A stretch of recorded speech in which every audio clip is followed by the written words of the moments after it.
untuk mengungkap hal-hal yang seperti ini. Ya, kita jelasin sedikit saja sebagai pengulangan yang sudah lalu.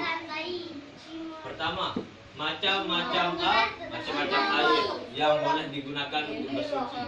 Tadi kita tulis judulnya air yang boleh digunakan untuk bersuci, tapi sekarang terganti tidak apa-apa. Macam-macam air yang boleh digunakan untuk bersuci ada berapa? 7.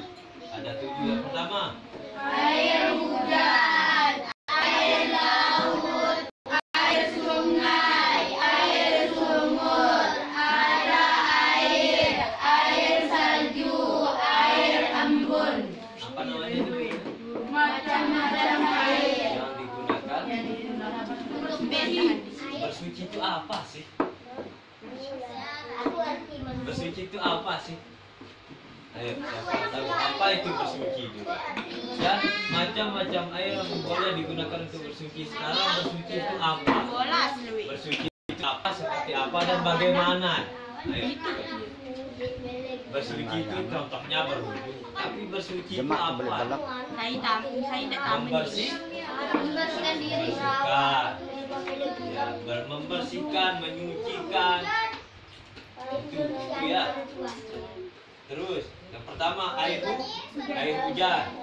Ini kita sedang berada di puncak akhir musim hujan, musim penghujan. Bentar lagi kita akan berganti musim, tapi masih sekarang ini kita sedang diguyur hujan deras.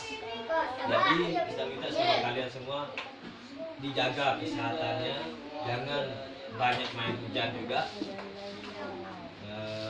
Istirahat yang cukup, makannya yang teratur, menjaga kesehatan kalian. Karena sekarang ini banyak yang sakit, perlu sedikit varian baru. Batuk sedikit, Omikron katanya. Berhenti corona, Omikron. Apa lagi? Kita batuk sedikit.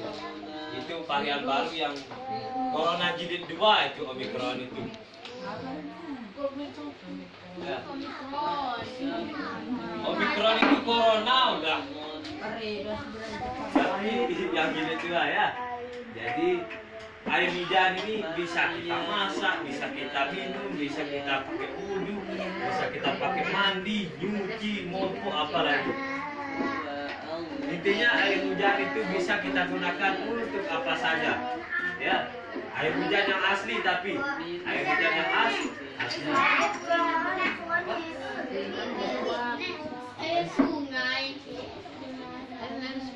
Ya, terus lanjut dulu. Yang kedua air laut. Air laut itu suci. Air laut itu suci. Jadi kalian mau wudhu pakai air laut boleh. Tapi ya air asin. Yang menyetak juga boleh kita kan. Lalu yang ketiga air sungai. Nah ini perlu dicatat. Air sungai itu bisa digunakan untuk bersuci selama airnya itu bersih. Artinya bersih. Perlu ini nanti soalnya di bawah ya. Ya nanti sudah ya. Nanti balik lagi. Intinya air sungai itu airnya bersih dan tidak kotor. Yang keempat, air sumur. Udah kalian tahu semua bagaimana air sumur itu. Mata air, tahu mata air kan? Udah ini. Air terjun juga mata air. Ya air pump juga mata air. Bisa juga itu mata air. Yang keenam, air salju. Siapa tahu nanti kalian bernasib ke Eropa. Ada yang kuliah di Prancis, ada yang melanjutkan studi di Australia, mungkin nanti ada yang jadi dosen di Amerika. Kalian bisa saja menemukan musim salju di sana.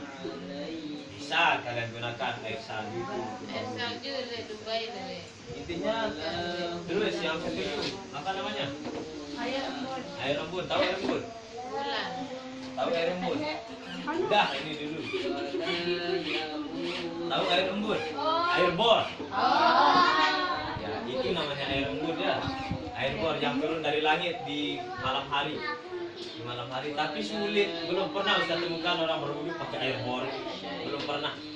Soalnya sulit kita untuk mengumpulkannya. Ya, tapi sebagai catatan, air itu bisa digunakan untuk bersuci, untuk berwudu dan lain sebagainya.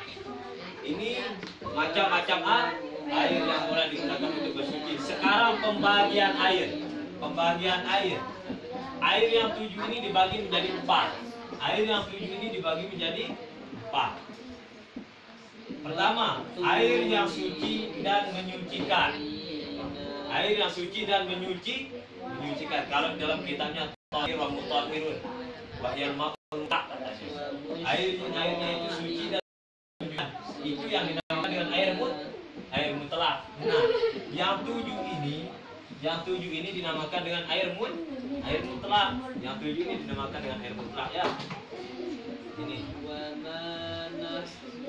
Yang 7 ini namanya air mutlak.